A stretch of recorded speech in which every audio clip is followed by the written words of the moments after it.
Hello, everyone. This is Adam Meister, the Bitcoin Meister, the Disrupt Meister. Welcome to the One Bitcoin Show.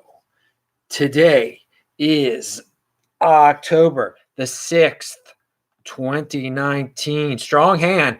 Bitcoin is the next Bitcoin. Value your wealth in Bitcoin. One Bitcoin equals one Bitcoin. Offended by selling. Unconfiscatable. Be a unique beast. Hello, my elite friends. Great to see you on Sunday evening here in Baltimore. Remember to check out disruptmeister.com for all my old shows. Follow me on Twitter, TECHBALT. Friday show was This Week in Bitcoin show. Bitcoin Tina was on. It was rocking. Techbalt.com, check it out. Sportsmeister.com, all my podcasts. Yeah, you can listen to these shows. You don't have to see this awesome Barefoot Barry shirt from New Zealand. I've had this for a while. Shout outs to New Zealand and Barefoot, his wisdom, Barefoot Barry and all his wisdom, this shirt. No, this doesn't work, but it was a nice try, and it's cool that, so what's to say here? I'm a believer. Bitcoin. Oh, yeah, I believe. Pound that like button. And all of you believe that one Bitcoin equals one Bitcoin. And yesterday's Beyond Bitcoin show was pretty cool, too. Saturday's shows are Beyond Bitcoin shows.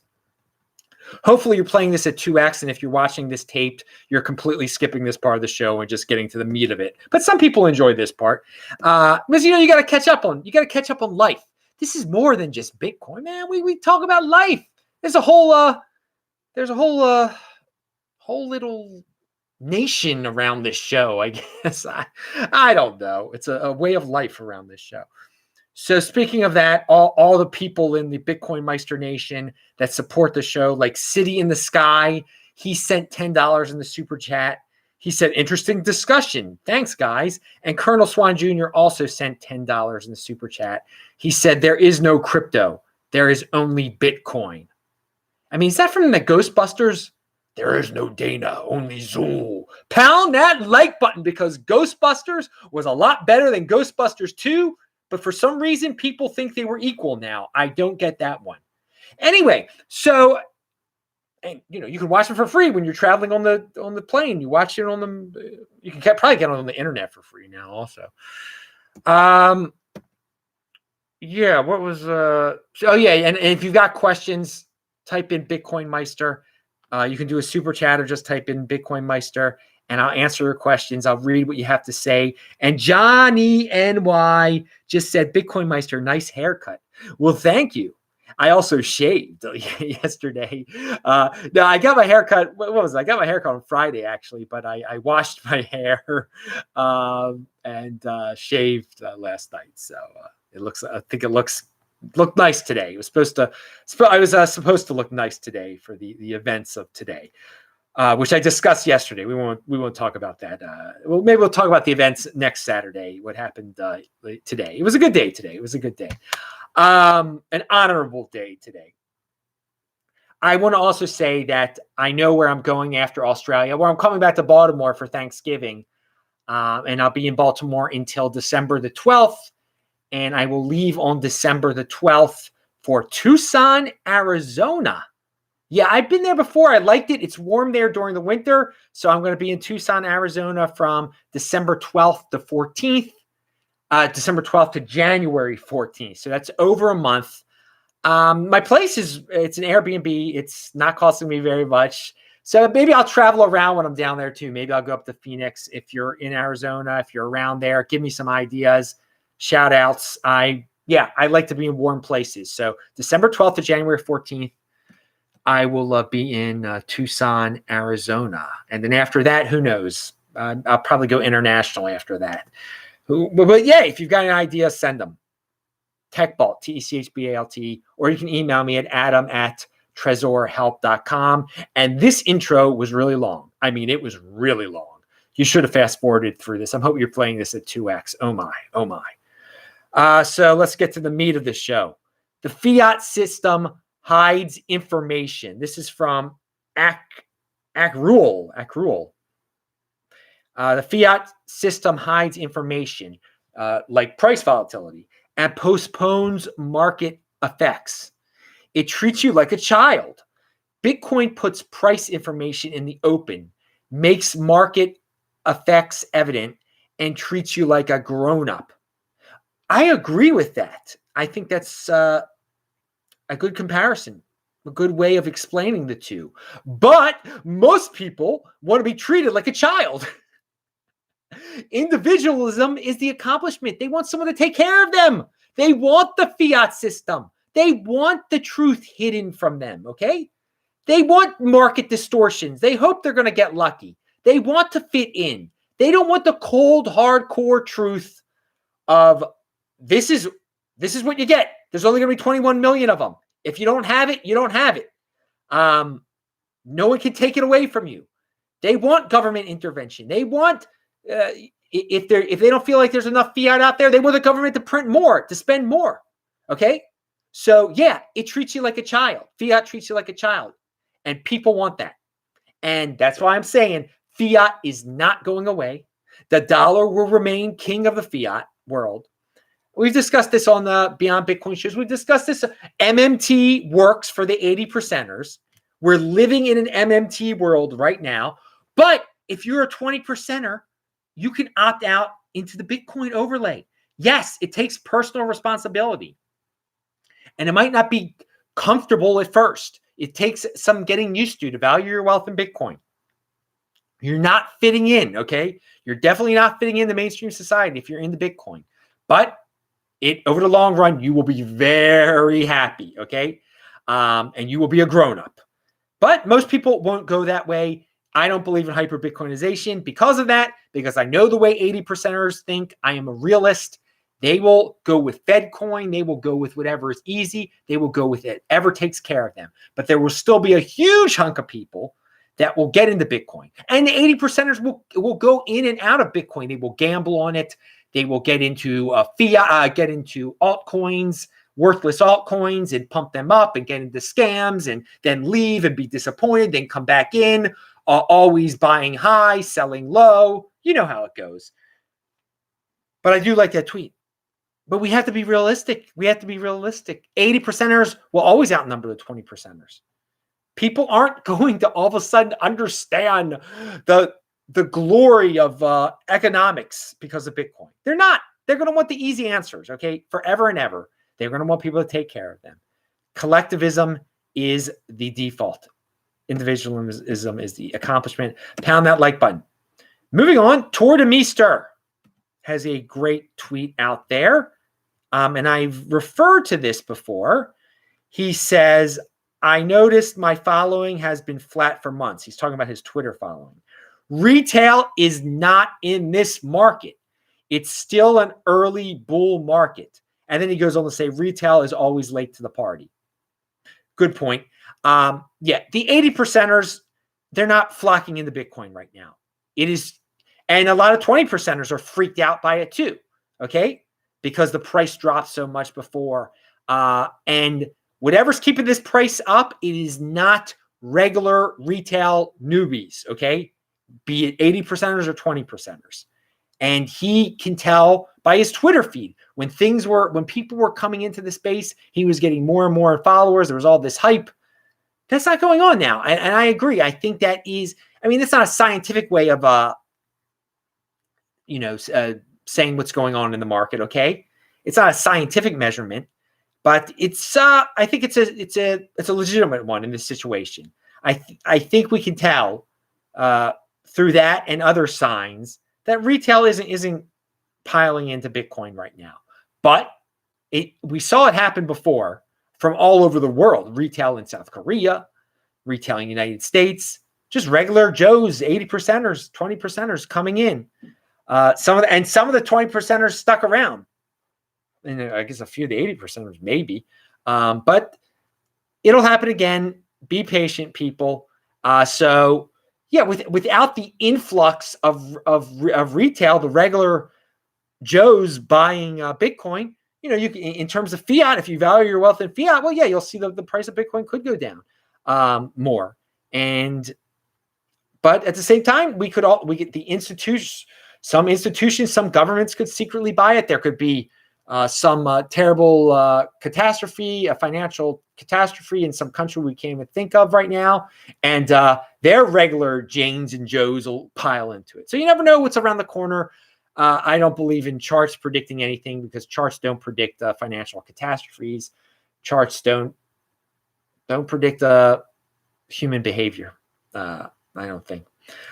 So the whims of humans, how about that? They don't predict human, trends all of a sudden. I don't want to say the word trends, but how something ran black swans. They don't predict black swans, which definitely play a role in human behavior and their wild whims. All right. So on the note of retail not coming in, someone added to that thread, visited my dentist this week. She is wicked smart, intellectual, owns her own practice, late 30s. What a catch. She had never even heard the word Bitcoin. Not such a good catch. Hey? We are indeed very early. Yeah, there are smart people that haven't heard of it. We are early. Pound that like button. So speaking of a smart person who has heard of this, my buddy Udi in the land of Israel in Tel Aviv. And this is Sunday night, so I would have, if I was in Tel Aviv, I would have been at the Bitcoin embassy tonight. I hope they had a fun time and are having a happy new year. Actually Udi shared this quote of Greg Maxwell. A far bigger risk to Bitcoin is that the public using it won't understand, won't care, won't protect the decentralization properties that make it valuable over centralized alternatives in the first place. That's a legitimate concern there, dude, because so many people that get into cryptocurrency, they don't give a darn about the decentralized aspect of Bitcoin, okay? They think, well, Ripple's cheap. I should get the cheaper Bitcoin. That's Ripple, right?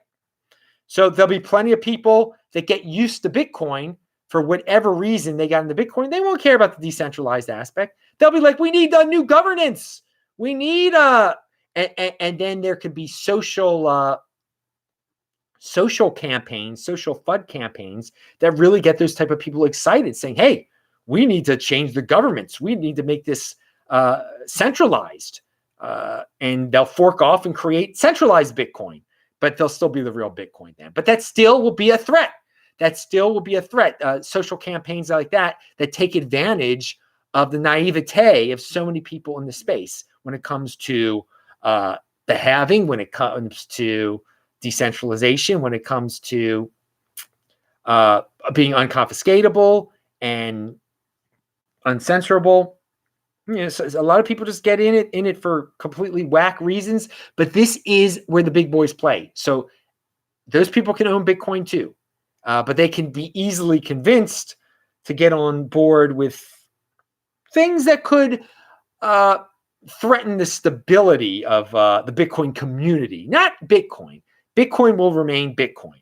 There one day, there could be another big Bcash-like fork of disgruntled people being disgruntled over ludicrous aspect. Again, there'll eventually be people that are like, it's wrong that there are only 21 million. We need more. We need a Bitcoin with 42 million. So we're making 42 million Bitcoin, but that won't be the real Bitcoin.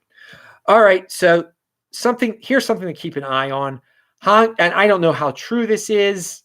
Hong Kong ATMs run out of money as Bitcoin trading volume balloons. Again, I don't know how true this is. The situation in Hong Kong is the people are angry because China has too much control over Hong Kong in terms of what they're threatening, that they want to, if you commit a crime there, they can try you in China. They don't like that, which I don't blame them.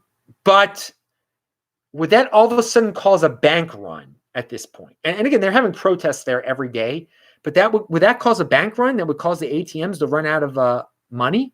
And if the ATMs run out of money, I mean, the Hong Kong government could just print more money and fill up the ATMs again. I mean, I don't know right now, what I'd be worried about in Hong Kong, if I was a Hong Konger, is, okay, maybe China's going to exert too much control. China's going to start being authoritarian over here, and that will affect the business environment, and that will affect that, people wanting to move here, people treating this as a capitalist haven. So thus the real estate prices could go down. The value of all my wealth based here could go down. So I want to get my wealth out of here. I want to buy Bitcoin. That doesn't involve, I want to get a lot of money out of the ATM. When you're trying to preserve all your wealth, you want to get into Bitcoin. But I don't think people have gotten to that panic point yet, where they see, okay, this is the end. China is really cracking down. My assets aren't going to be as valuable as they previously were. It's time to liquidate and get the heck out of here. I don't see them close to that point yet. So maybe some ATMs ran out of money, but I don't know if, and maybe more people are buying Bitcoin in Hong Kong, and I hope they are. But I don't know if the two are related, and I don't know if we're going to see a massive amount of people in Hong Kong suddenly buying Bitcoin. That would be great. But so we keep an eye on that situation. Here's an article about Jack Dorsey, the CEO of both Twitter and Square. But let me quickly see. Taval says to go to Sedona. Okay, go to the Sedona desert. I mean, again, once I'm planted down in a city, I pretty much, and I don't have a car there, I'm pretty much stuck in the city. Now, I don't know what it would take for me to get to Sedona. There'd have to be someone in Sedona to visit. I don't need to see, but it's a nice suggestion, Tabell. It's a nice suggestion. I think when I'm there in Tucson, I'm going to have a lot of time to think, maybe revamp some things on the channel. Because of the current situation in my life, because of certain things I've had to do every single day, I've had a little less free time, and I'm not complaining. I've had a little less free time these last 11 months, and I think by then I'm going to have a little bit more free time again. So I'm things are going to change. I'll talk about it more on a Saturday show, but I'm excited to. First of all, I'm excited to go to Australia, obviously on October 17th to November 26th or whatever, how long I'm going to be there. So that's going to be an adventure. But and I'm going to have a little bit more free time when I'm there. But there's still some other, there's some things I have to take care of. But again, after December 11th, after December 10th, that's it. I'll have all my free time back. But life still will be a bit different because life has changed because of what happened back in November and everything. All right. So, but life is great. I can't complain, dudes. We're all going to have big things happen in our lives that aren't too positive, that we can't predict. But you deal with them and you live the life that you were, you live your life to the best that you can, and you morph into a slightly different person, and you're a stronger person at the end of the whole ordeal. And it isn't an ordeal is the wrong word. It's an experience. It's been an experience this last 11 months. All right. So, and I'm a stronger man for it. And I never forget the man that created me and was the strongest of men. All right. So Jack Dorsey, the CEO of both Twitter and Square, is looking for a designer to help reinvigorate Bitcoin's image and help shape how the popular cryptocurrency will be brought into the mainstream. Bitcoin as a decentralized entity has no headquarters, okay? We all know that, right, guys? No CEO and no marketing team. With this in mind, it is impressive how its name, brand, and usage has spread across the globe solely on its form and function. An advertisement posted on Square's Medium page is calling for a designer to help shape the future of Bitcoin, and will be brought. That will help shape the future of how Bitcoin will be brought into the mainstream, according to the job placement ad. All right, so Jack Dorsey is stepping up to the plate here, apparently, and he wants to hire a designer for Bitcoin. I mean, again, he doesn't own Bitcoin. No one owns Bitcoin. We all each own certain amounts of Bitcoin. There's no Bitcoin company. So anyone can step up to the plate and create a marketing agency for Bitcoin. And can say, hey, I'm redesigning the Bitcoin logo or whatever he wants to do in terms of marketing. And if people are offended by that, then they could be offended by that. Or people are like, well, maybe that is a good idea. Maybe this thing that he's designing, I can get on board with that. And apparently he is seeking out the opinion of the entire community. He doesn't want to like take over Bitcoin. He's actually trying to do something really good for Bitcoin and trying to get newbies into it and just making it more palatable for the 80%ers, I guess. So Jack Dorsey, if I'm reading this right, you're stepping up. Anyone can design a Bitcoin logo, okay? Anyone can design any aspect of Bitcoin. Anyone can market for Bitcoin. That's the beauty of this. There is no planned marketing team. You know, with some altcoins, they have marketing teams, they have managers. Bitcoin is just about individuals stepping up to the plate, and he is definitely stepping up to the plate if this is true. So I thought this is a very interesting story. It comes from a site called beincrypto.com, which seems to be new, which has a few stories out there now. I don't know much about that, this site, but it seems interesting. Sedona is worth your time, says Looney Fresh. Okay, this is something I will consider. Keep reminding me, people. So Masari, this company Masari that Zach Vole works for. People have been giving Zach a hard time on Twitter. Now, again, Twitter isn't the real world. Matt Odell actually ripped into him unnecessarily, I would say. He cursed at him. And I don't curse at people. Remember, it's a family-friendly show here. But here is there. Masari came out with a stock to flow. If you watch Friday's show with Bitcoin Tina on this very channel, he loves the stock to flow ratio with Bitcoin compared to gold and other traditional assets, and how it's going to be higher than something that we've never experienced after the 2024 halving. And so he's a big fan. A lot of people are big fans. So someone at Masari tried to show what the stock to flow ratio would be with all these altcoins. And I linked to the chart below. And some people went wild, okay? They were just like, oh, how can you legitimize altcoins? It doesn't, stock to flow doesn't matter with altcoins. It only matters with Bitcoin and gold, people were saying. Okay, well, first of all, if you look at the chart, you can see that all these altcoins, they're not like Bitcoin. Most of them, their stock to flow is it's much lower, okay? So there you go. The chart, and a lot of the charts Masari has, again, people are saying, how can you put these altcoins on the same level as Bitcoin? I think the service that Masari provides, and I'm probably mispronouncing their name, if you look at their charts, you actually read their charts, you see that Bitcoin is in a different class than all these altcoins, okay? So it's not saying they're on the same level. It's saying, if you read the charts correctly, that Bitcoin is better, that Bitcoin is the next big, that they can't be Bitcoin, that one Bitcoin equals one Bitcoin, Bitcoin is the tippity top. Now on the stock to flow thing, you see some of the altcoins actually do have higher stock to flow numbers, okay? They do, but these are like illegitimate. Does that legitimize them all of a sudden just because of this one measurement?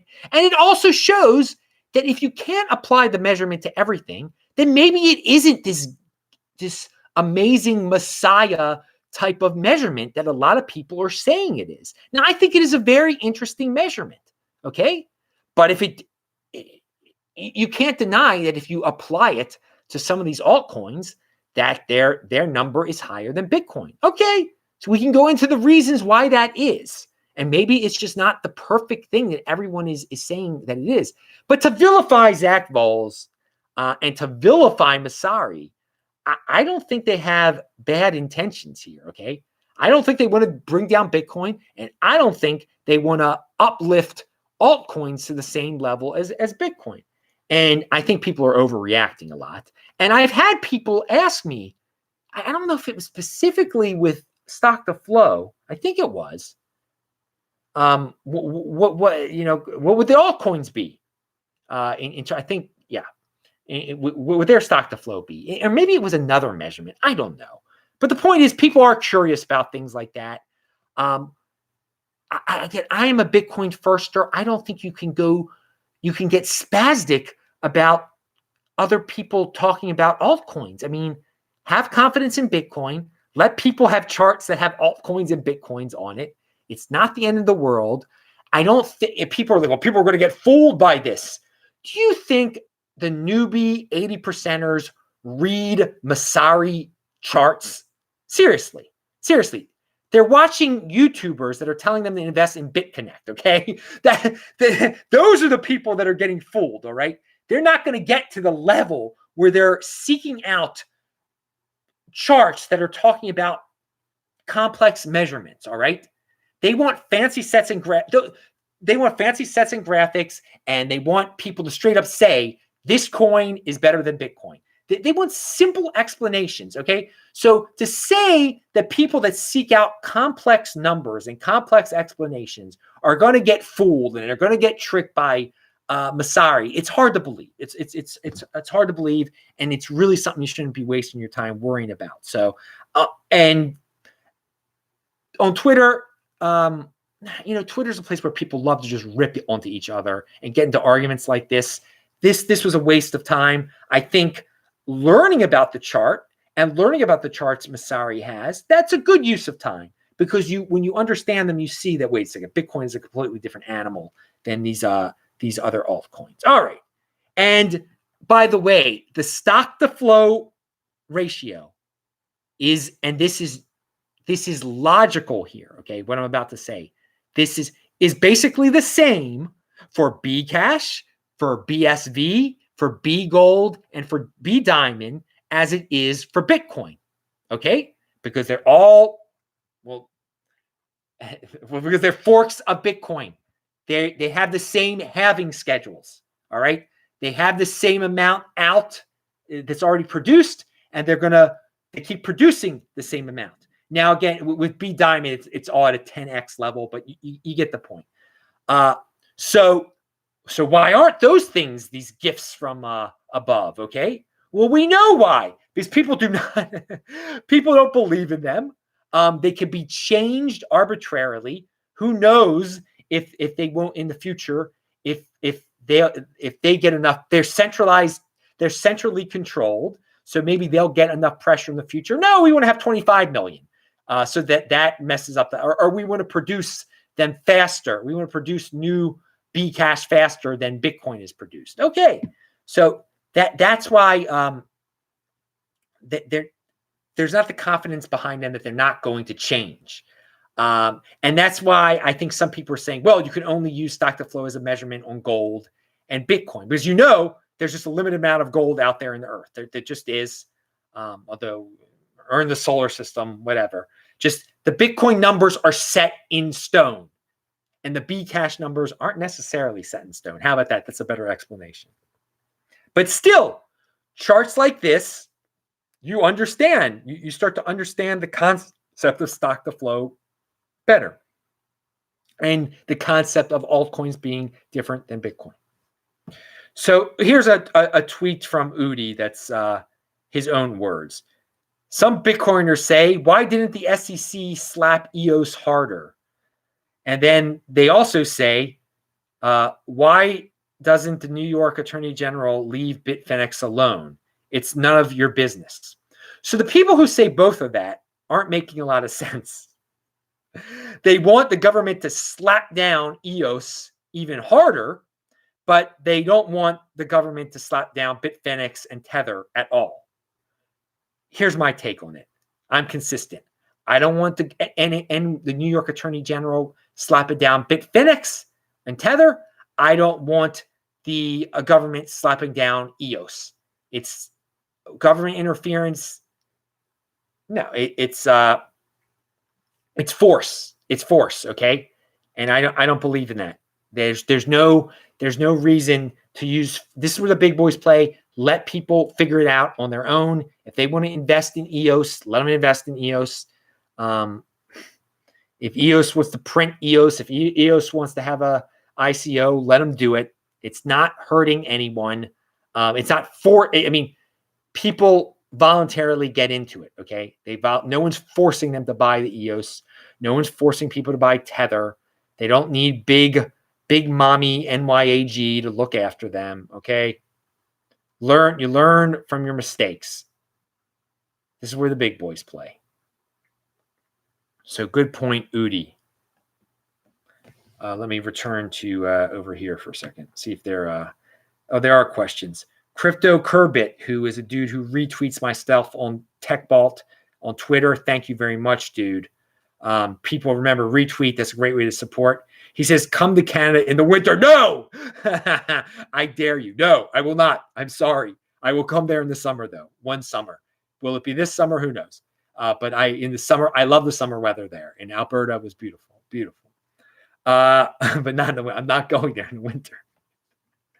I'm at a point in my life, people, where I don't have to go to cold places in the winter, and that's a great freedom you can get if you're in a Bitcoin overlay. All right, yes, and Steve Brewy reminds me, and I actually mentioned this, I think on a recent show I mentioned that I'm going to have to watch this video, and I have it written down to watch. He says, check out Andreas Antonopoulos' new talk on his channel about the next Bitcoin. And dude, ever since I saw what the title was going to be in the preview, I wanted to check it out. And yeah, I didn't come up with Bitcoin is the next Bitcoin. He didn't come up with Bitcoin is the next Bitcoin. Something like that has been floating around the ether for a while. When I thought it was a Vortex that maybe came up with it, or something like it. And whenever I heard it, and it might have not been exactly Bitcoin is the next Bitcoin, I jumped on it. I started using it a lot. Now, Andreas put in a video. I have not watched the video yet, but someone on Twitter even tweeted at both of us like, hey, Andreas is using Adam's catchphrase. It's everyone's catchphrase. It's not copyrighted or anything like that. And it's great that the more people who understand that Bitcoin is the next Bitcoin, the better. Okay. And again, I think Masari shows that Bitcoin is the next Bitcoin. And also Steve says, I think it's his best video. It might be his best video. I haven't watched it yet. It seems like sometimes when he comes out with a new video, that new one is his best video yet. So it wouldn't shock me if it is his best video. And I would love to, I will watch it soon. I've just been very busy this weekend, and Yom Kippur is coming up.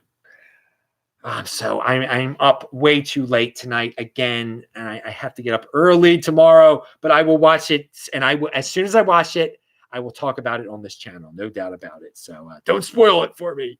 No spoiler alert. Pound that like button. All right, what else do we have here? We talked about EOS. Here's some perspective from CoinDesk for all you. Again, the title says it all.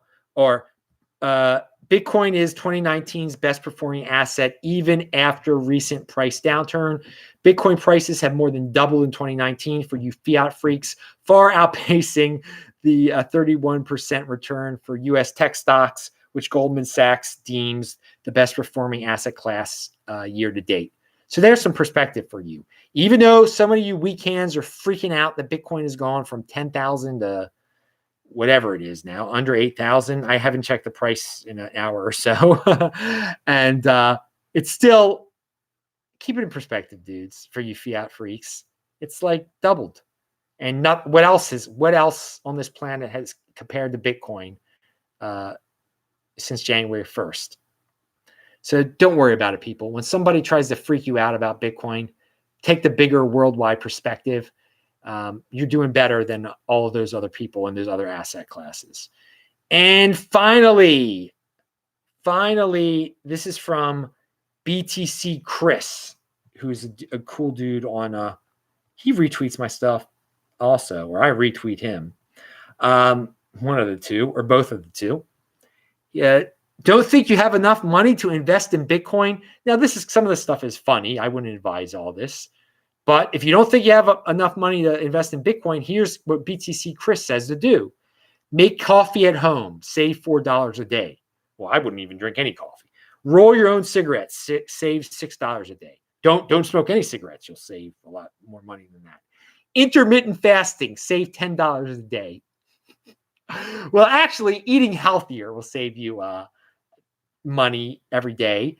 Intermittent fasting, if you just have one large meal every single day, you might not actually save money. Now, if you skip a few days during the year, you totally skip days of eating like I do. Like I've skipped like 31 days of eating this year so far. That'll save you money, and that's a different form of intermittent fasting, but that's for Saturday's show, right? Walk short distances, save $5 a day. Well, I think what he means by that is like instead of taking cabs, or maybe it's he figures you'll be healthier. You won't have to go to the doctors if you walk short distances. I don't know. Get weed from mom, save $10 a day. Well, don't smoke weed at all. That'll save you more money, I'd say. But this is a funny little tweet, so good. There's always a way to stack more sats. Yes, dude. So I appreciate that in a funny way, you are saying what I've been saying a lot. There's plenty of ways to save money. The little things all add up. Don't say you're broke when you're buying a pack of cigarettes every day, or when you're going to Starbucks every single day. Don't tell me you're broke. So many Americans say that. And there's so many frivolous things that they spend on that they could cut out and live a more disciplined lifestyle and still be really happy and have some savings so that in the future, deferring gratification, they'll have a lot more freedom and they won't be complaining about anything. All right. That is it, dudes. Thank you very much. I'm Adam Meister, the Bitcoin Meister, the Disrupt Meister. Remember to subscribe to this channel, like this video, share this video. Check out the links below. Pound that like button. Bang that bell button. Check out, keep sending me the shirts. You can buy shirts below from all sorts of people. This is like a one of a kind because it's Barefoot Barry in New Zealand. I'm going to have to return there one day. I was there already, 2015 into 2016, New Year's Eve. Remember it well.